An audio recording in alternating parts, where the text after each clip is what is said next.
शाह साहब, एक तो हमारे पैनलिस्ट की जो राय सामने आ चुकी है कि बैन लगाना एक तो इतना आसान नहीं है, दूसरा बैन अगर लगता भी है तो वो सस्टेन करना ये भी एक मुश्किल काम है। तो फिर एक तो ये कि ये बैन लगाने पर इतना जोर क्यों दिया जा रहा था, मरीम औरंगजेब साहब बड़ी बोली हैं इस मामले में। दूसरा जो अभी एहतशाम साहब ने भी नुक्ता उठाया कि सोलो फ्लाइट का फ़ायदा नहीं है, फवाद चौधरी साहब की तजवीज़ को क्यों नहीं देखा जा रहा। ये कहीं ना कहीं इस पर मामला पहले डिस्कस हुए थे लेकिन आगे नहीं बढ़े, पेशरफ नहीं हुई। देखिए, हम ना मेरे तीनों मौजूद साथियों ने जो बात की, मेरे ख्याल में इस वक्त जो असल मामला है वो है दोनों सियासी जमातें जो है हुकूमत के अंदर और अपोजिशन, वो शायद एक दूसरे के खिलाफ प्रेशर टैक्टिक्स इस्तेमाल कर रही हैं। इससे ज़्यादा कुछ भी नहीं है। ये भूख हड़ताल, मुजाहरे एक तरफ और दूसरी तरफ से मुस्लिम लीग नवाज की हुकूमत या PDM की जो हुकूमत है उनकी जानिब से प्रेशर टैक्टिक कि हम जनाब बैन कर देंगे PTI को और उसे सियासत से बाहर कर देंगे। रीज़न ऑब्वियसली नज़र यही आ रहा है कि जो बात ख्वाजा आसिफ साहब ने की कि उन्हें ये लगता है कि फॉर्म 45 और 47 उसके जो मामलात हैं वो भी आगे जाके खुलने शुरू हो जाएंगे और शायद बहुत सारी सीटें जो है PMLN लूज करने जा रही है। देखिए, खौफ क्यों है? हुकूमत अगर हुकूमत में है, इत्तेहादी उसके साथ हैं, वो ताकत और इक़्तिदार का जो है वो मजा ले रहे हैं, तो फिर उनको परेशानी क्या है अगर आप उनको सीटें मिलती या नहीं मिलती। सबसे इम्पोर्टेंट चीज़ तो ये कि अगर अदालत ने बाकी एक ऑलिव ब्रांच दी है, मैं इसको एक पॉजिटिव उस पर ले रहा हूँ कि दोनों सियासी जमातों के दरमियान जो खलीज थी, पोलराइजेशन की, वो बड़ी हद तक दूर चली गई। मैं हुकूमत और अपोजिशन की बात कर रहा हूँ, तहरीक इंसाफ कह लें, आप सुन्नी इत्तेहाद कह लें।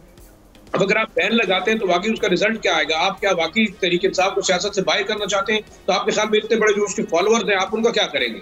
देखिए, परेशानी क्यों है? अगर परेशानी है और हुकूमत की भी परेशानी है तो कहीं ना कहीं तो मसला है। मतलब मेरी और आपकी ख्वाहिशात अपनी जगह पे कि कौन होना चाहिए, कौन नहीं होना चाहिए और आगे मामलात क्या है। जो कुछ मेरे सोर्सेज है वो ये भी कह रहे हैं कि जनाब जो बानी तहरीक इंसाफ के चेयरमैन है उनसे तो ये भी निगोसिएशन की जा रही है कि आप अगर वाकई ये मामलात बदलते हैं, फॉर्म 45 और 47 से रिजल्ट आते हैं और तहरीक इंसाफ वाकई हुकूमत में आती है तो फिर क्या होगा? क्या वो वाकई नैब के कवानीन को दोबारा जो है ना वो लागू करने की कोशिश करेंगे? क्या वो मुखालिफिन को लटकाने की बात करेंगे? क्या वो इन सब लोगों के खिलाफ एक्शन लेने की बात करेंगे? देखें, आप खुद एक दुश्मनी की फजा को प्रमोट कर रहे हैं अगर आप PTI पे बैन की तरफ जाएंगे। मेरे ख्याल में देखें, आज नहीं तो कल नहीं तो परसों जारी बात है जो हुकूमत जिस तरीके से PDM की हुकूमत मुश्किल हालात में फंसी हुई है, मेरे ख्याल में हर बंदा कह रहा है कि जनाब हुकूमत के चंद दिन है।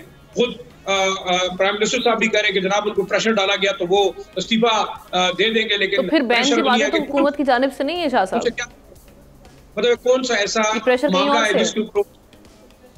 देखिए, ये एक चीज होगी। दूसरी, मैं नहीं समझता कि इस वक्त जो सूरत हाल चल रही है वो किसी भी लिहाज से मुल्क के लिए किसी भी लिहाज से फायदे में है। उसकी वजह ये कि एक तरफ आप जो है लॉ एंड ऑर्डर की इशूज है, आप खैबर पख्तूनख्वा में देख लें, आप एक पूरा एक जत्था यहाँ पे निकला, लॉ एंड ऑर्डर का मसला पैदा हुआ, आज आप नेगोशिएशन कर रहे हैं, जिरगे कर रहे हैं, अमन की बात कर रहे हैं। दूसरी तरफ जो है ना आप बॉर्डर के ऊपर अपनी सिक्योरिटी के हालात देखो। मुझे तो समझ नहीं आ रही कि बिजली का क्राइसिस अलग है, IPPs का इशूज अलग है, मुल्क जो है वो फाइनेंशियल तबाही के हद पे, और हमारे यहाँ दो पार्टियां इस बात पे आप इसको बैन करना चाहिए और इसको सीटें देनी चाहिए या नहीं देनी चाहिए। मैं ये समझता हूँ, देखें, सीटें जिसकी हैं उसको मिलनी चाहिए। अगर अदालत ने वाकई फैसला कर दिया तो हुकूमत उसको क्यों कंटेस्ट करना चाह रही है? खौफ क्या है? ये सीटें अगर जो रूलिंग जमात की नहीं है तो वो पराई सीटों के लिए क्यों तगोदो कर रही है और कोशिश कर रही है कि इनको ना मिलनी चाहिए? अब आपने अगर पॉलिटिकल माहौल को मेरे ख्याल में बेहतर बनाना है तो उसमें आपने गिव एंड टेक करना होगा।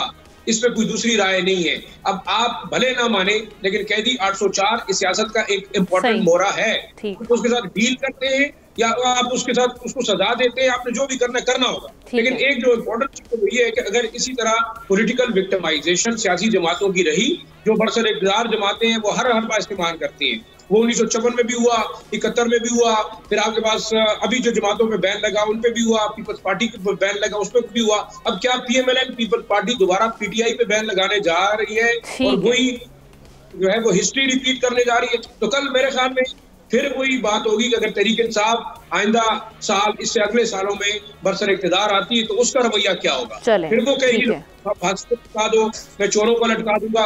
मेरा ये ख्याल है, देखिए, हर जो इदारा है, चाहे वो मुकर्रिना है, चाहे वो अगेन वही बात आ जाती है कि इस विशियस साइकिल से निकलना है हमें। सब्सक्राइब करें और बेल दबाएं ताकि कोई खबर रह न जाए।